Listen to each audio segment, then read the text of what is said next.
You are listening to an American Free Press podcast.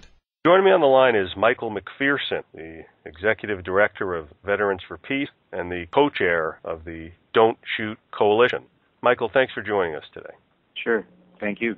Michael, I want to get into the Michael Brown shooting there in Ferguson, Missouri in some detail, and the Don't Shoot Coalition and the demands of the coalition. But before we do, for the benefit of the listeners, can you give them a little bit of background about, of course, Veterans for Peace, which, as you know, I had interviewed Leah Bulger in great detail, and also the Don't Shoot Coalition, and a little bit about yourself, please.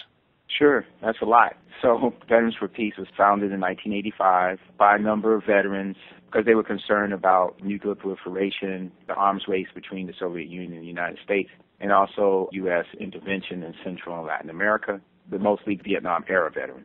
We do have associate members who are not veterans, but we're 75 to 80% veterans membership, and we want it to be obviously predominantly veteran membership, keeping that ratio because we're a veterans organization. We have veterans ranging from World War II through the current conflicts around the world. In fact, we did have some veterans that fought in the Spanish Civil War till about 4 or 5 years ago because, they passed away. We also have some chapters in Vietnam. We have a chapter in the United Kingdom. So if you are a veteran of a foreign military and you live in the U.S., you can join Veterans for Peace here. As far as myself, I'm a veteran of the Army. I entered the Army Reserve between my junior and senior year of high school. I went on active duty after college. So I was at E1. Went to college and went through the ROTC program, went on active duty as a lieutenant, came off active duty as a captain, and just stayed on the Ready Reserve for about 9 years and resigned in 1999 from the Ready Reserve.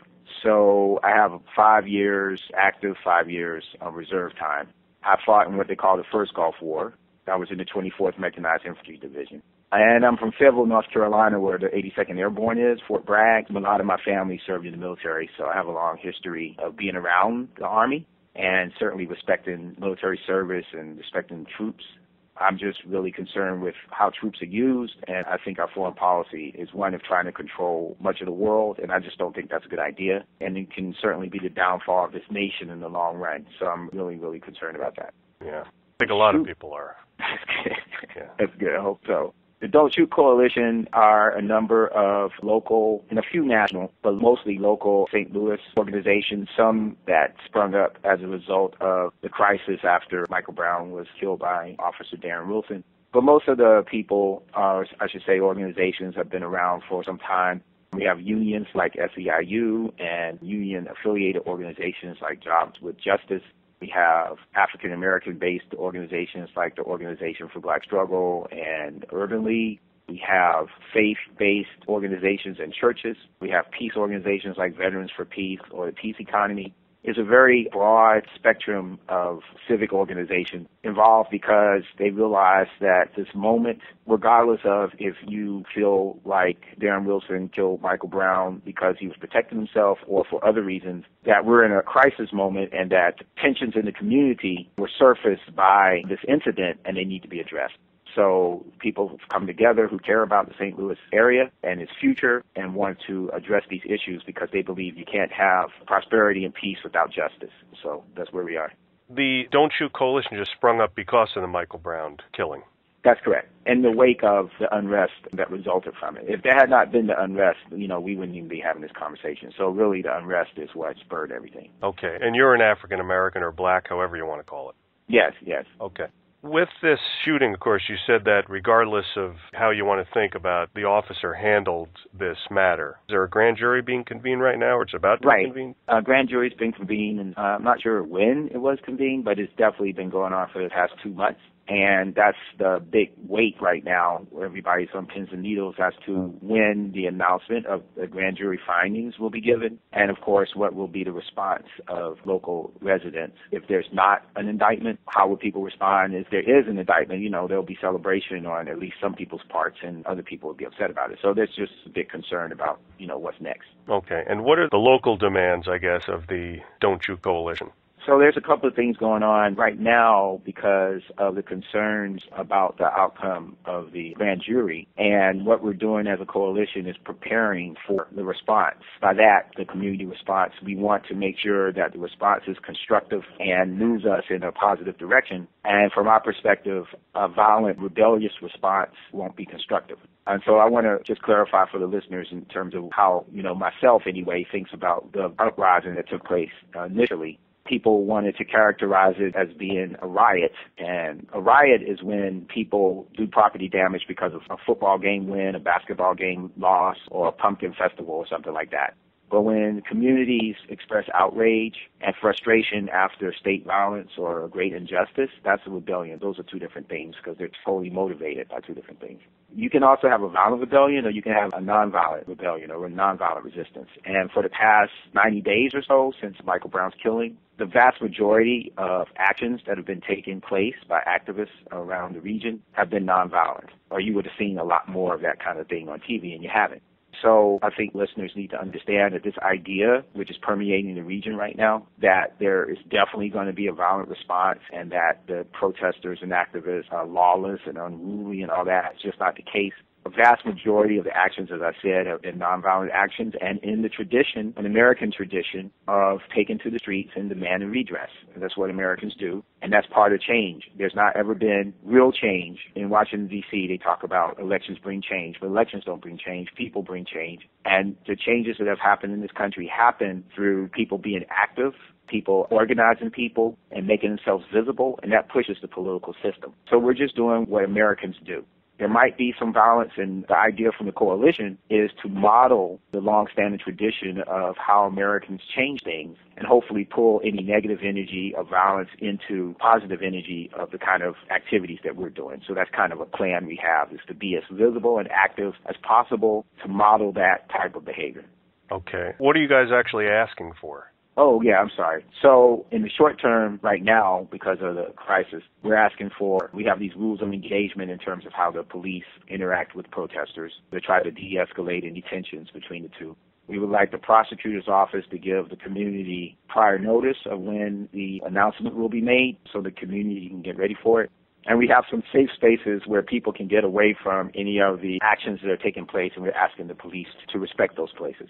And in terms of our demands as a coalition that brought us together, we're asking for justice for Mike Brown, other cases of police brutality in St. Louis region, including transparent and independent judicial investigations into allegations of excessive force, and an expanded Department of Justice investigation into patterns of civil rights violations by police. The second thing is an end to ongoing racial profiling across the St. Louis region, as documented by an annual Missouri statistics report. We want accountability for police practices and policies, including effective civilian oversight and review of shootings and other allegations of police misconduct. We want ongoing initiatives to ensure that local law enforcement departments represent the communities they serve.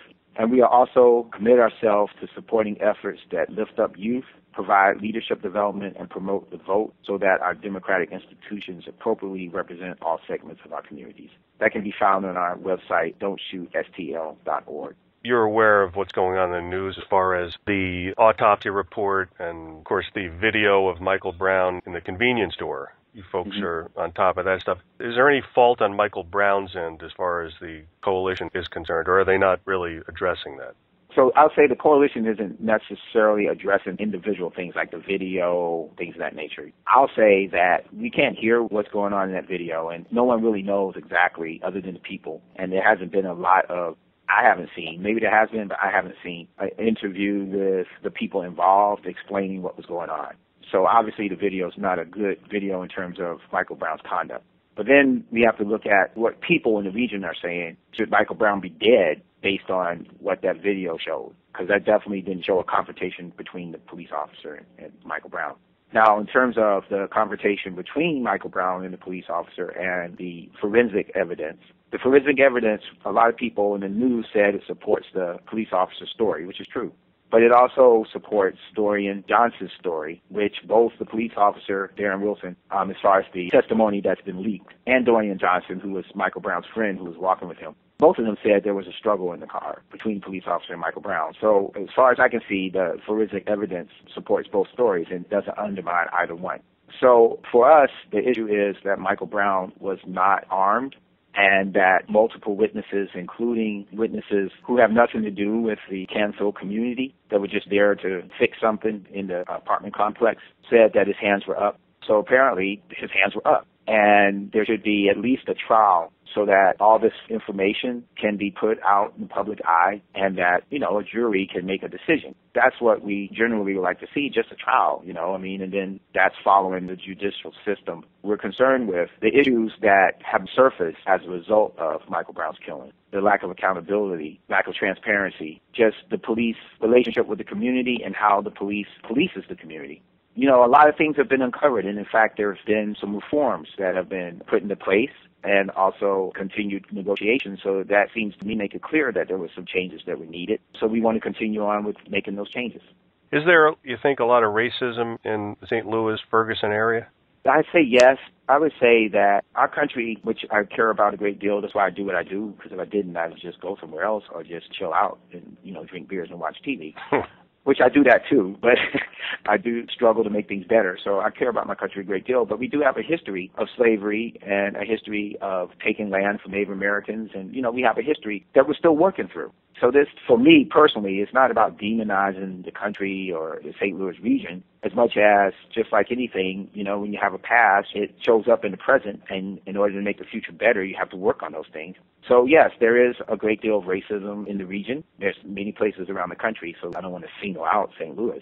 And I think that it plays a big role in what's happening. But another thing that I talk about when we talk about this case or this incident is that there's also a class issue. So it's not just about color. It's also about the relationship between people with means and poor people. Because many times police or the system, yes, it treats people of color, non-white people. It doesn't treat them equally, but it also doesn't treat poor white people well either. So both those things need to be addressed. Of course, there's a lot of chatter on the internet, and there's a lot of comments, and I guess a lot of folks are of the opinion or of the mind that Michael Brown deserved what he got, and there's a lot of examples of lawlessness in the black community and the amount of violent crimes in the black community. Was Michael Brown, are blacks in general, responsible? Do they have some responsibility for perhaps the attitude that police take towards the black community? Well, I'm a black person, and I don't consider myself lawless. I've never gotten in serious trouble. The only time that I've been arrested was an act of civil disobedience at a representative office when I was resisting U.S. endless wars. And we live in what I thought is a country where, we're a community, but we're supposed to also have individual rights. And we're not supposed to be looking at people in mass groups saying everybody is of any particular group is any particular way. So me as a black person, knowing that there are racist white people, I can't look at all white people and think they're all racist. That's wrong. That's not the way I should be looking at people. So I think that's the same thing with the police. Now, it's not to say that there are not challenges in the black community that need to be addressed. And in fact, they are being addressed every day. There are all kinds of activists and organizations working on the ills within the black community. And many of these ills, if not all of them, are the same ones that are throughout all of our communities. We have a violence problem in the United States of America that we need to change, we need to work on. So, yeah, I would say everybody has individual responsibility. So if you act a particular way as an individual person, you have responsibility for that. On the other hand, the police should not be killing unarmed people like they are. It's all across the country. We have seen all kinds of police abuse. There's videotape of it now, and police need to act differently. They need to be more respectful. I've talked to many young black men who are just regular people that are not violent and are stopped, asked, do you have guns, or where'd you get this money from? I mean, just crazy questions. People in their own car, everything's good about it. Their license is in order, everything. Pulled out of their car, slammed onto the car, guns have been pulled on them. This is craziness that's been going on, so we wanted to stop. It's not just happening to black people. It happens to other people too, but it happens to black people more. So what I'm trying to say is people have responsibility for individual actions, yes. But that's not what this is about. This is about racial profiling and looking at a whole community as if all of us are criminals. And by far, most black people are not, especially the friends I hang out with, because I'm not going to be hanging out with criminals unless I'm talking to them about moving their life in a different direction. That's what I would be talking to them about. Maybe hanging out to become friends so I can help them move forward. That would be the purpose of it. Michael McPherson, the Executive Director of Veterans for Peace, a great organization, and the co-chair of the Don't Shoot Coalition. Michael, I want to thank you so much for the time you spent explaining all this to the listeners. And thank you for, I know this is a cliche, but thank you for serving your country. And of course, your entire family, as you said, you come from a long line of people who've served, and such a small percentage of Americans who actually do serve in the military. And regardless of the views you might have, we do need some people in the military. So thank you, Michael, for that, and thank you for the time you spent. Thank you. Take care.